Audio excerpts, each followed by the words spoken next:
వెంకయ్యకు పద్మ విభూషణ్ వేదిక దిగి వచ్చి పురస్కారం అందించిన రాష్ట్రపతి ముర్ము, తెలంగాణ కళాకారులు గడ్డం సమ్మన్న, దాసరి కొండప్ప, సోలార్ నాయకులకు పద్మశ్రీ 110 మందిలో 67 మందికి పురస్కారం అందజేత వెంకయ్యకు పద్మవిభూషణ్ ప్రదానం న్యూఢిల్లీ, ఏప్రిల్ 22. ఆంధ్రజ్యోతి మాజీ ఉపరాష్ట్రపతి వెంకయ్య నాయుడుకు రాష్ట్రపతి ద్రౌపది ముర్ము సోమవారం పద్మవిభూషణ్ పురస్కారాన్ని ప్రదానం చేశారు. వెంకయ్య నాయుడుతో పాటు మరో 2 ప్రతిష్టాత్మక పురస్కారాన్ని అందుకున్నారు. వాళ్ళు ప్రముఖ భారత నాట్య కళాకారిణి పద్మ సుబ్రహ్మణ్యం, సులభ్ ఇంటర్నేషనల్ వ్యవస్థాపకుడు దిగోత బిందేశ్వర్ పథక్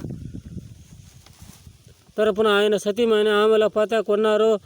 సోమవారం రాష్ట్రపతి భవన్లో పద్మ పురస్కార విజేతలకు అవార్డు ప్రదాన కార్యక్రమం జరిగింది. మన తెలుగు బిడ్డ ఉపరాష్ట్రపతి వెంకయ్య నాయుడుకు మనకు పురస్కారం అందింది. అదేవిధంగా